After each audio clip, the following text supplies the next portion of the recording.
Gracias damos, Señor nuestro, por estar en tu casa esta mañana y tenerte a ti en medio nuestro y tener, Señor, la garantía, Padre, de la bendición que se desprende del meditar, reflexionar sobre tus enseñanzas, Señor. Permite que podamos apropiarnos de la que nos corresponden al pasaje de esta mañana, de manera tal, Padre, de que reteniéndolas en nosotros, Señor, pues se constituyan en guía, Señor, de nuestra mente, pensamientos y acciones. Te rogamos, Señor, que tu Santo Espíritu siga, Señor, en el control de nuestras vidas y que tú, Padre, te glorifiques en ellas. En el nombre de Cristo Jesús. Amén. Pueden sentarse, hermanos. Estamos en Lucas capítulo 22. Lucas capítulo 22.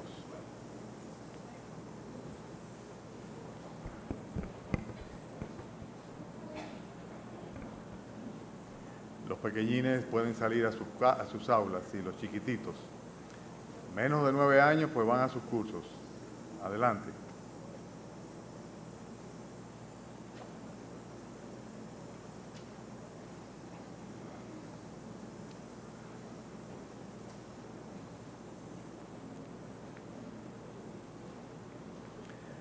Ustedes recuerdan que el contexto que estamos viendo nosotros es la celebración de la Pascua. El Señor Jesucristo está en el aposento alto junto con sus discípulos y, por así decirlo, va a ser la última oportunidad que Él va a tomar para instruirle, para darle enseñanzas a ellos.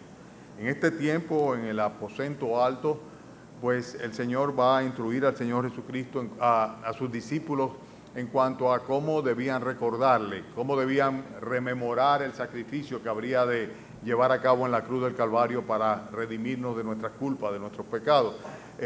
Es cuando Él instituye la cena del Señor y en días pasados estuvimos viendo sobre esto.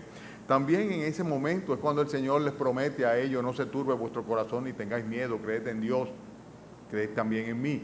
En la casa de mi Padre muchas moradas hay, voy pues a preparar lugar para vosotros. El momento en que le promete ir y regresar a buscar a sus discípulos, como de hecho habrá de hacerlo el Señor Jesucristo, y preparar lugar, moradas celestiales junto a Él para cada uno de los suyos. En este tiempo también el Señor les afirma a los discípulos que Él es el verdadero camino, la verdad y la vida.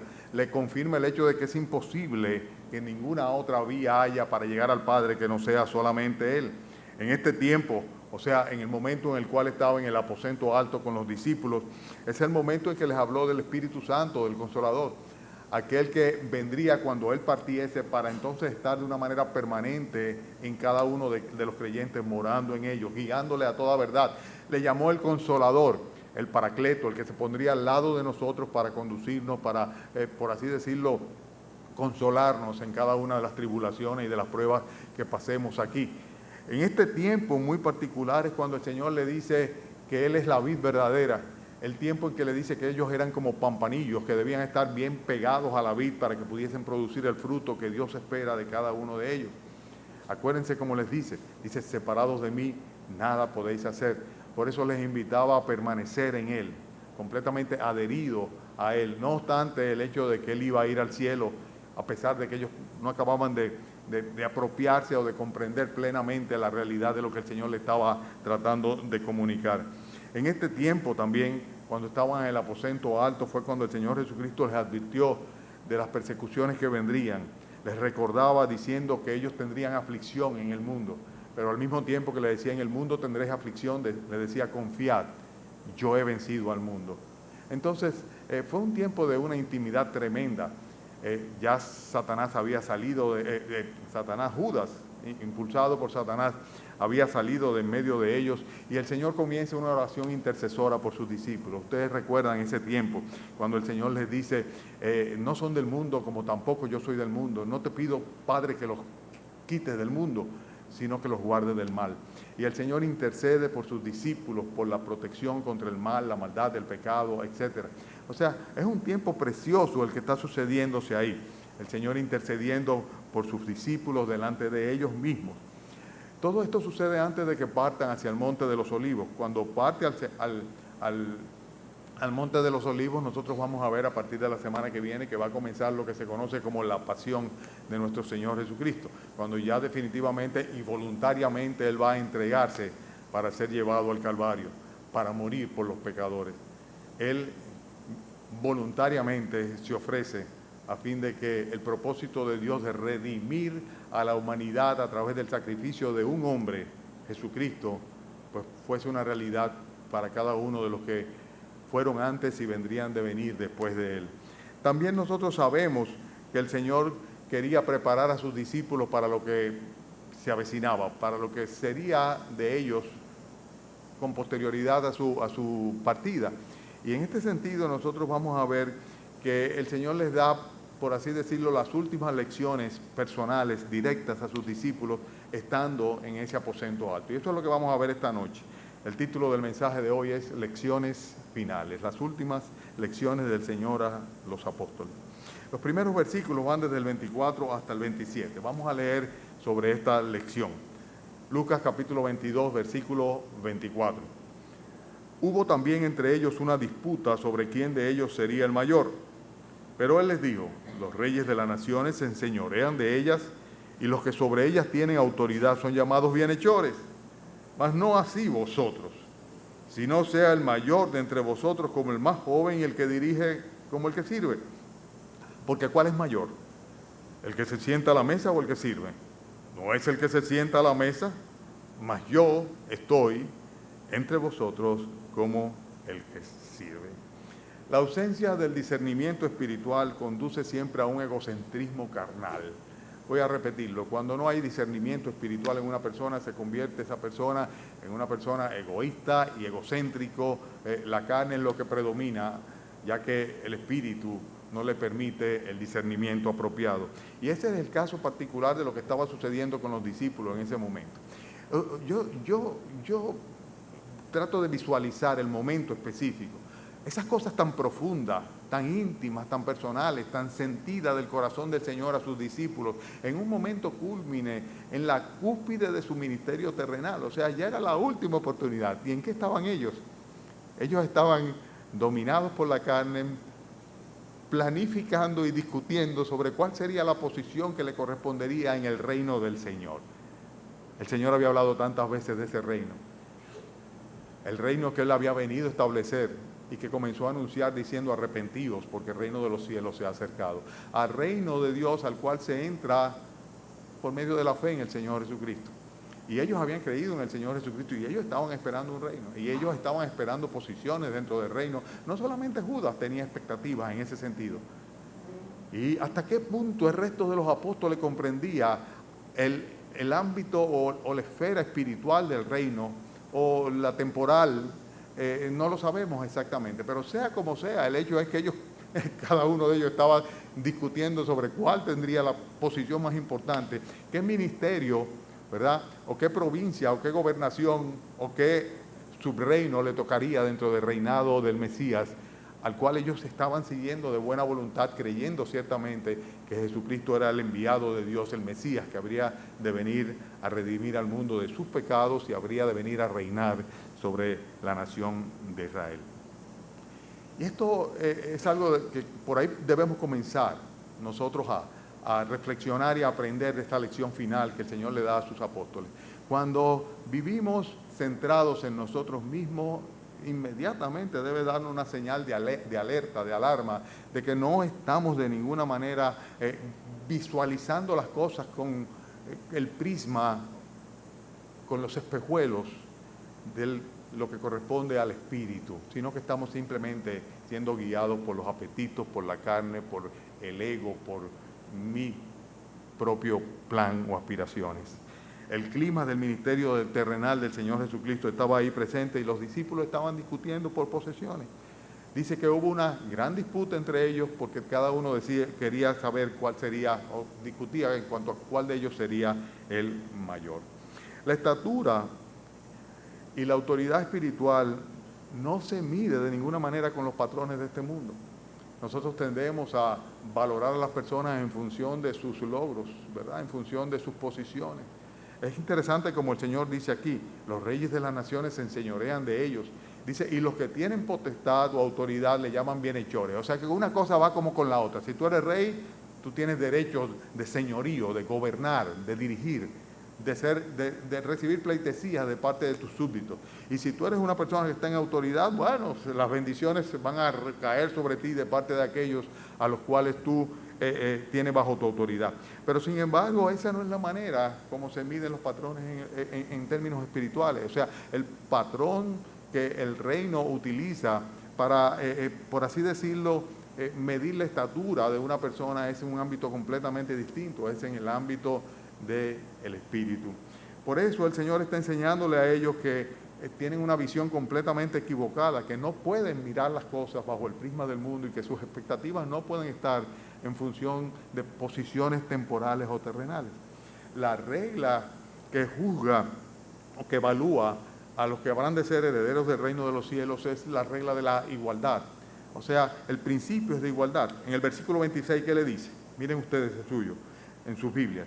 Dice, mas no así vosotros, sino sea el mayor entre vosotros como el más joven, el que dirige como el que sirve. No está diciendo acá, ¿verdad?, que el joven sea mayor o más que el mayor. O no está diciendo de ninguna manera que el que sirve sea más que el que es servido, ¿verdad? No, simplemente que haya igualdad. La igualdad es la regla entre los herederos del reino de los cielos. Nadie es más que nadie en términos espirituales.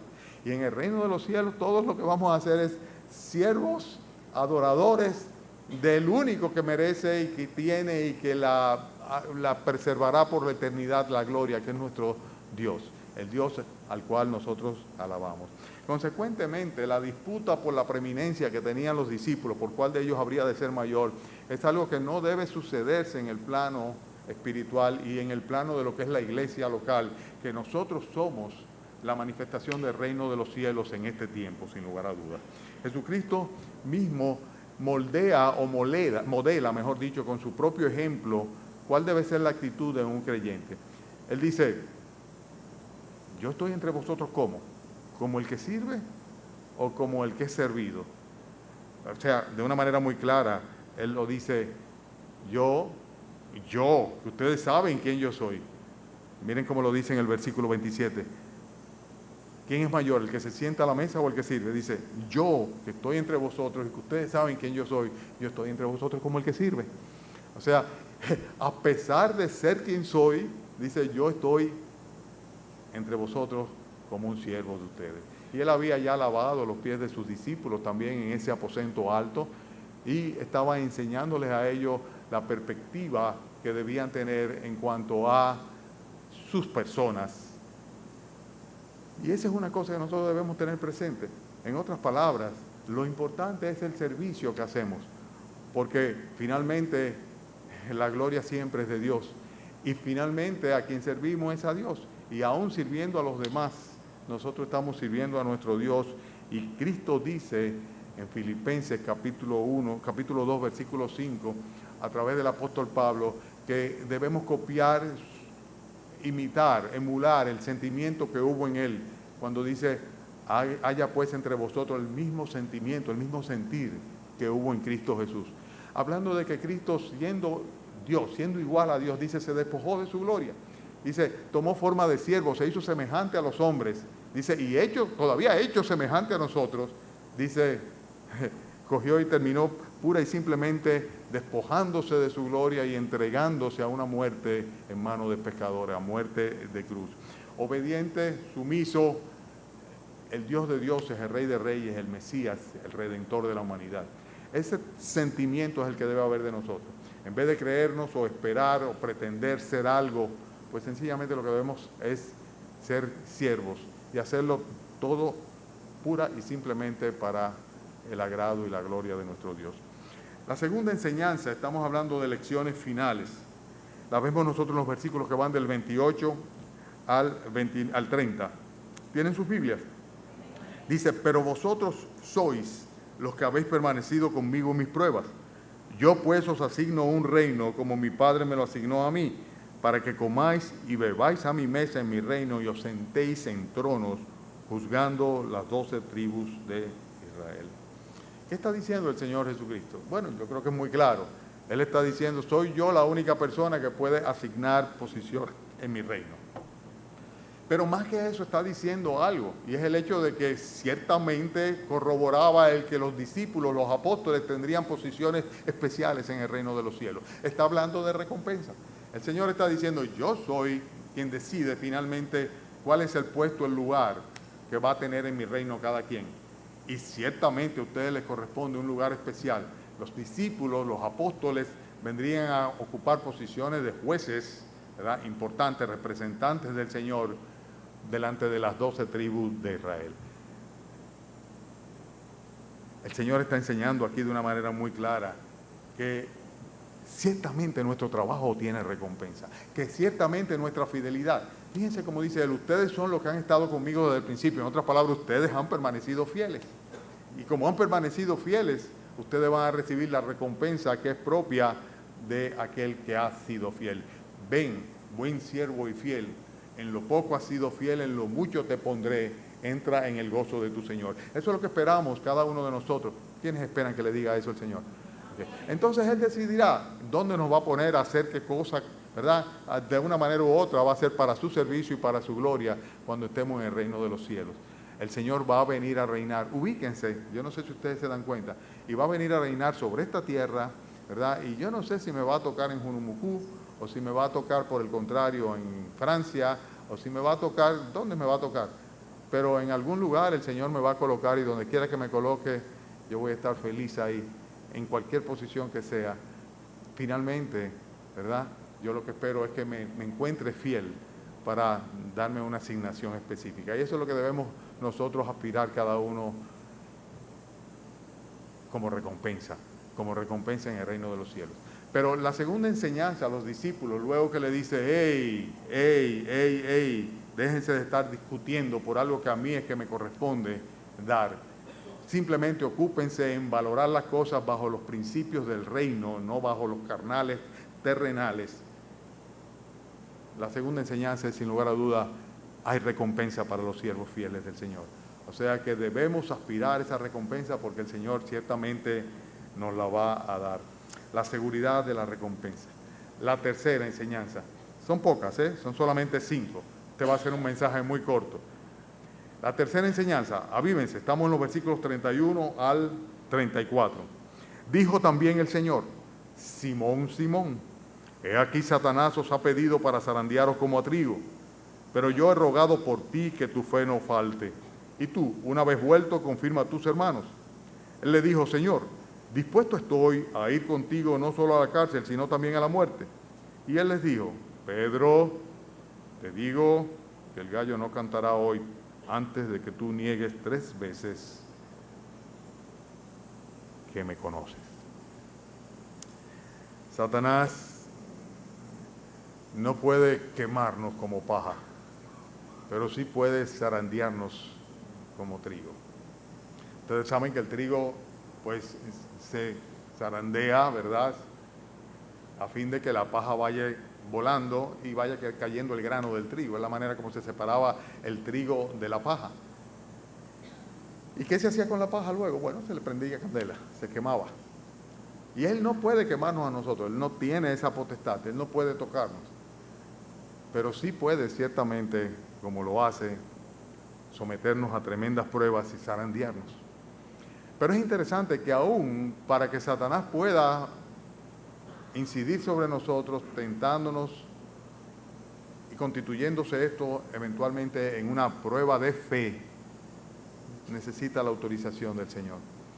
Fíjense cómo le dice el Señor a Pedro, Satanás os ha pedido. O sea, Satanás pidió permiso al Señor para poder someter a prueba la fe de Pedro a través de las tentaciones que vendrían en el tiempo que vamos a ver posteriormente, en el cual el Señor fuese acosado completamente por sus perseguidores.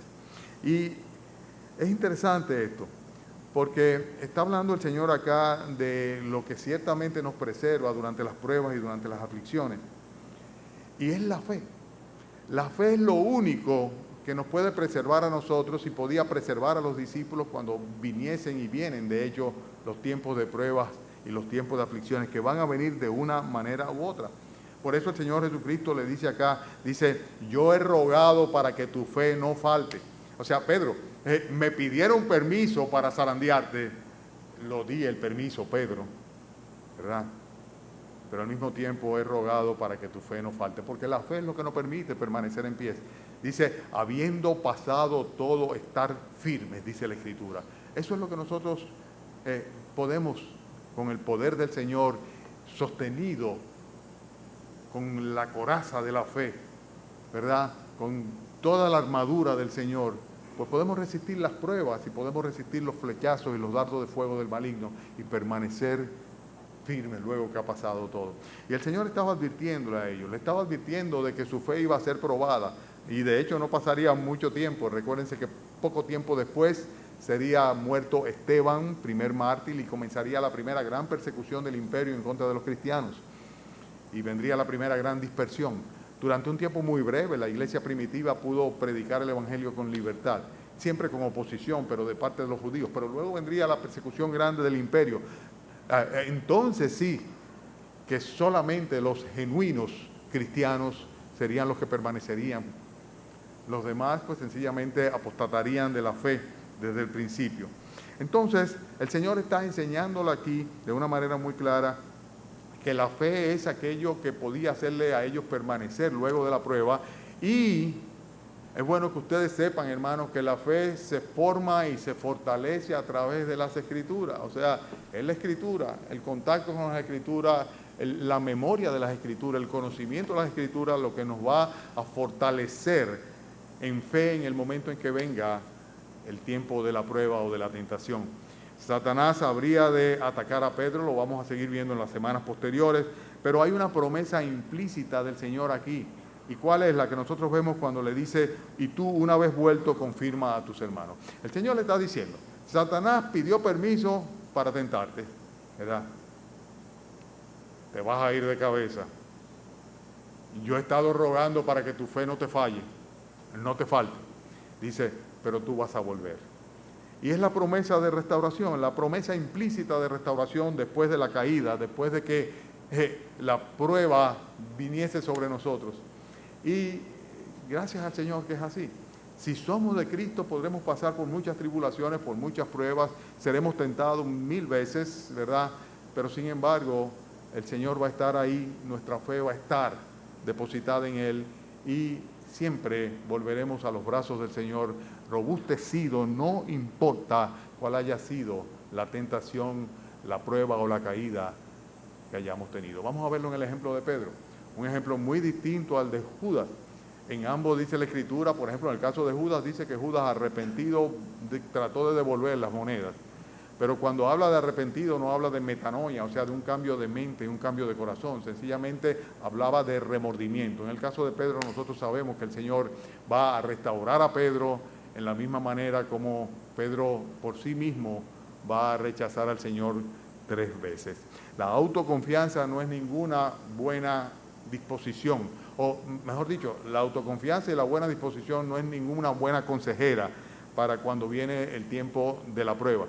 La reacción de Pedro cuando el Señor Jesucristo le dice, Satanás os ha pedido para zarandearos como a trigo, fue, no, Señor, yo no. Dice, yo no, Señor, aunque me sea necesario morir contigo por causa tuya, dice, yo no voy a negarte. Pedro. Vamos a ver cuando esta negación se realice en los pasajes posteriores. Pero Pedro tenía mucha confianza en sí mismo y nosotros debemos aprender que nuestra fe no significa autoconfianza, nuestra fe significa dependencia, o sea, dependencia del Señor, aquel que puede permitirnos que habiendo pasado todo, estemos todavía firmes. Y eso es lo que el Señor quiere de nosotros. Recuérdense que las pruebas, las tentaciones tienen un propósito. Bienaventurado el varón que soporta la tentación, porque cuando haya resistido la prueba, ¿qué vendrá luego? Dice la aprobación del Señor, la corona de justicia que Dios ha prometido a los que le aman. O sea que el Señor tiene promesas posteriores a la prueba. Con las pruebas y las tentaciones, pues nosotros debemos salir fortalecidos, ¿verdad? Y eso va a ser posible en la medida que nosotros pues dependamos de nuestro Señor en fe.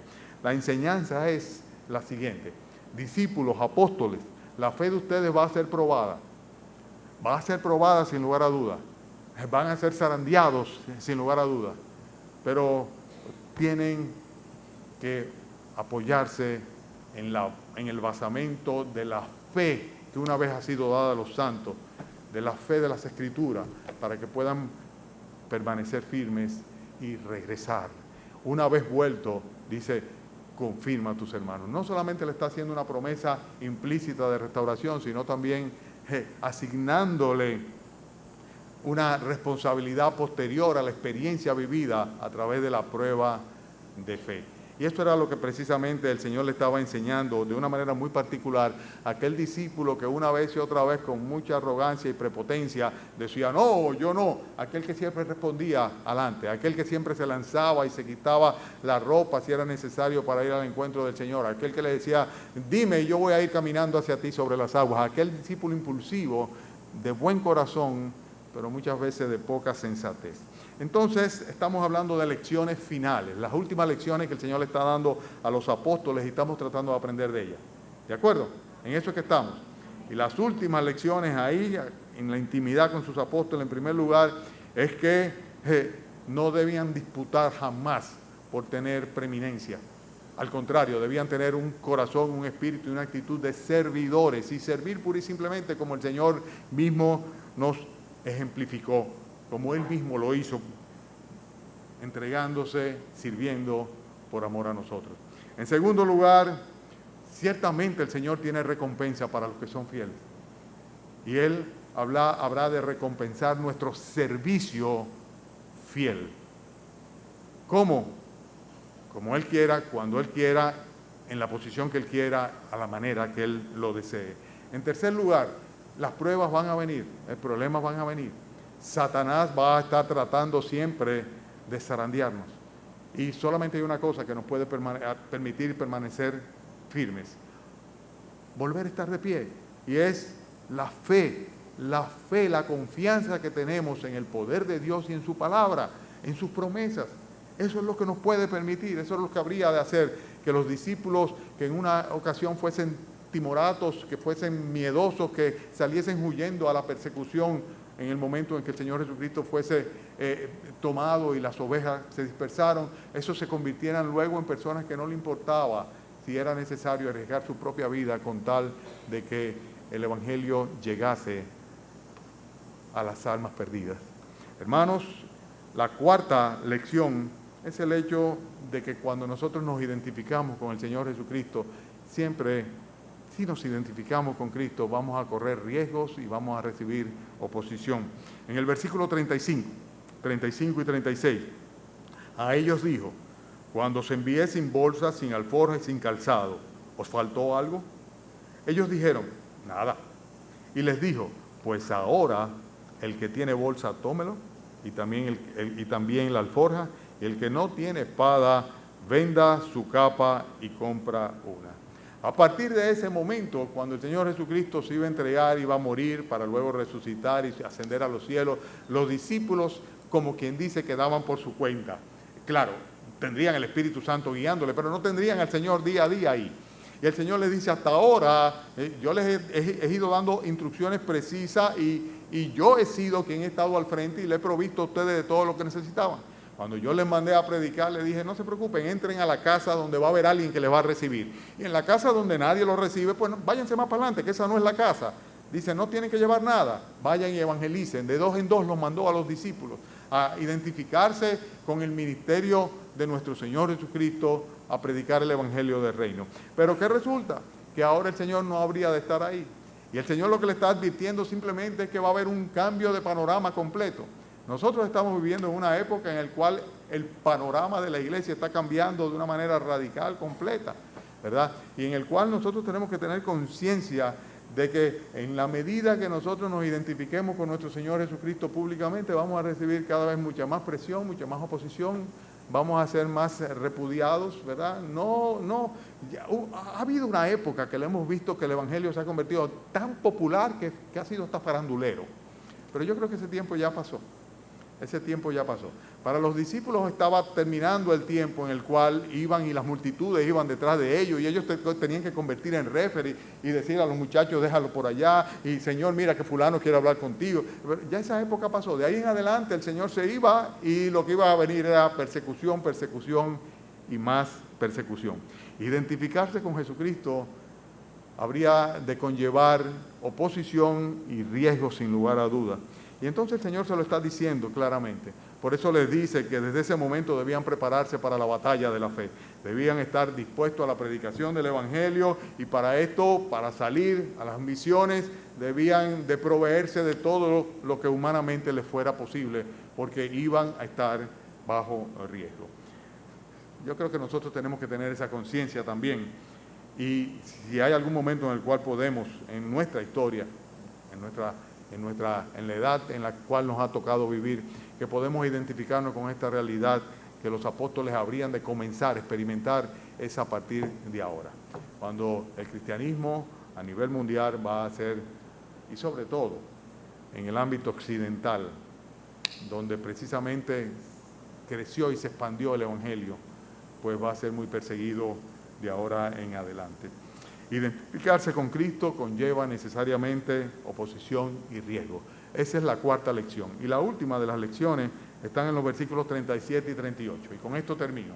Yo creo que ustedes se van a dar cuenta claramente cuál es. Porque os digo que es necesario que se cumpla todavía en mí aquello que está escrito y fue contado con los inicuos. Porque lo que está escrito de mí tiene cumplimiento. Entonces ellos dijeron, Señor, aquí hay 2 espadas. Todavía ellos no entendían mucho, ¿verdad? Porque lo de las espadas estaba fuera de contexto, tanto así que el Señor le dice, basta, o sea, ya no hablemos más del asunto. Lo de las espadas ya había pasado, ¿verdad? Ellos estaban contando espadas cuando el Señor le estaba hablando a ellos de algo muchísimo más importante, y era el hecho de que había de morir por nosotros. Isaías hace un recuento muy claro del perfil del Mesías que vendría 700 años antes. Y es Isaías precisamente quien dice que él habría de ser contado entre los pecadores, a pesar de que en los ricos o con los ricos fue sepultado, fue en su muerte. Entre los inicuos, el Señor Jesucristo fue crucificado entre 2 pecadores, fue repudiado como si él fuese un pecador por los religiosos de su época. Y el Señor estaba anunciando acá de una manera muy clara que era necesario que se cumpliese lo profetizado en el Antiguo Testamento y dando un solo argumento. ¿Y cuál es el argumento que dice? Dice, porque lo que está escrito de mí es necesario que se cumpla. ¿Ustedes creen que todo lo que ha sido escrito del Señor Jesucristo se cumplió? ¿Qué piensan ustedes? Yo creo que no. Yo creo que todavía faltan cosas por cumplirse en cuanto al Señor Jesucristo.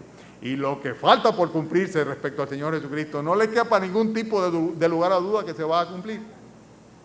Claro que se va a cumplir. El Señor se va a sentar en el trono y dice la Biblia que los muertos serán presentados delante de Él. Dice, y todo aquel que no se haya inscrito en el libro de la vida, dice, será echado en el lago de fuego el día que Dios definitivamente juzgue a los hombres por su pecado. El Señor va a volver a buscar a su iglesia.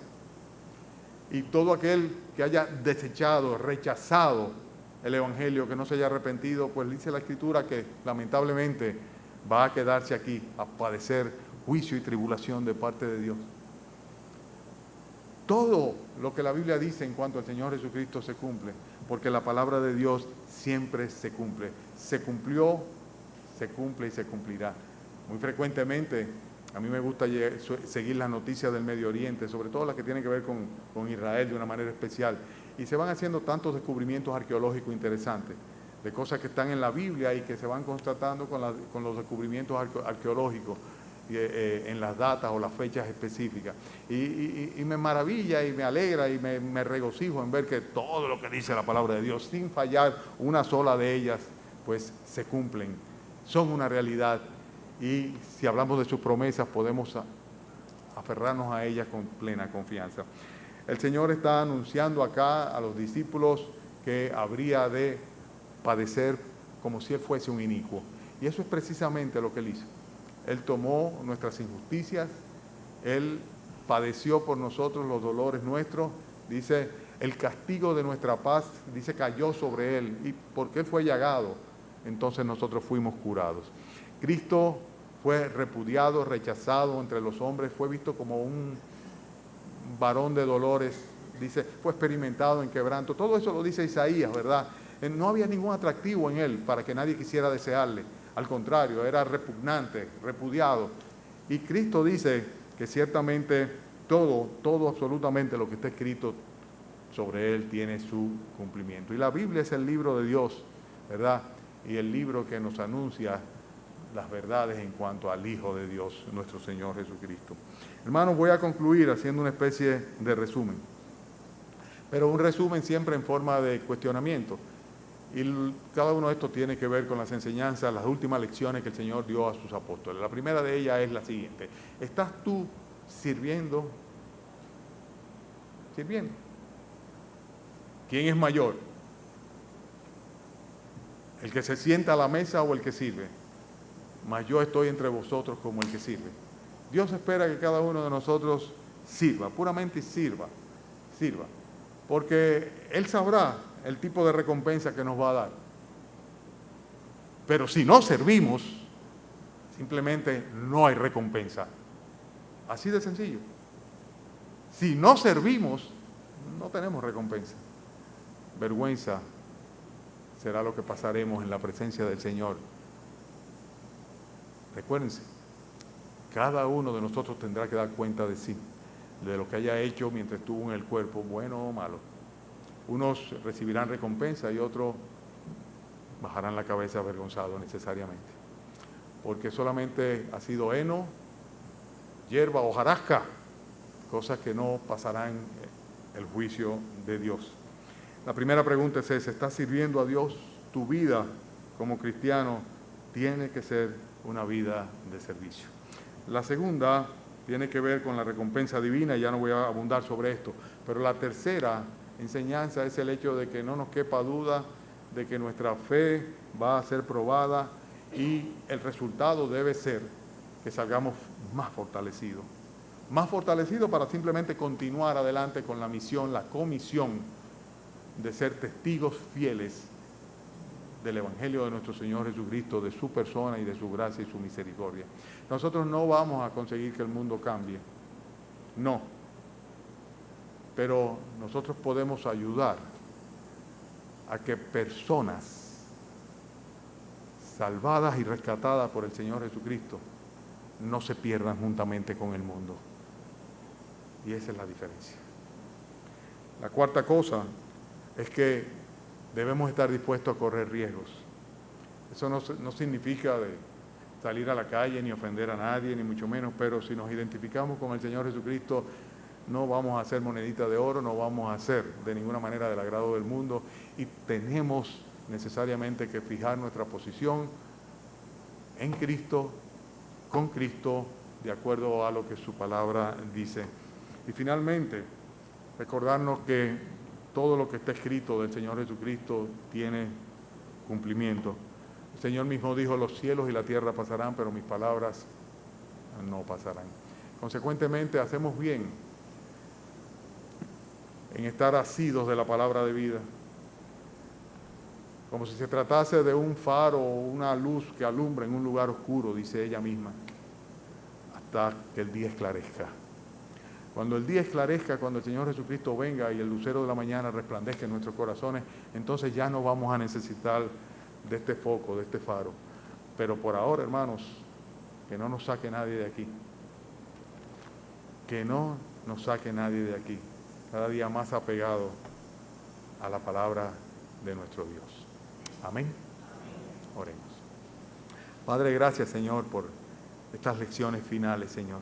Nos apropiamos de ellas, Señor. Danos la fortaleza espiritual, el coraje, Señor, para, sin temor, afrontar las persecuciones y permanecer firmes, Señor. Guárdanos, Señor, de las acechanzas de Satanás, pero si tú permites que nos zarandee, ayúdanos, Señor, a regresar pronto y volver, Señor, de nuevo a enrolarnos en tu servicio. Señor, ayúdanos a ser humildes, a no esperar nada a cambio, Señor. Y, Padre, danos tu gracia, Señor, para buscarte, Señor, en tu palabra, buscar tu consejo y permanecer en él. Gracias por la fidelidad de tu palabra, Señor. Te pedimos, Padre, que bendigas a tu pueblo en esta mañana, no solo el que está aquí reunido, sino también en las otras iglesias, Señor. Y te damos gracias por este tiempo especial contigo. Concédenos, Señor, si es tu voluntad, que podamos congregarnos hasta tu venida. En el nombre de Cristo Jesús. Amén.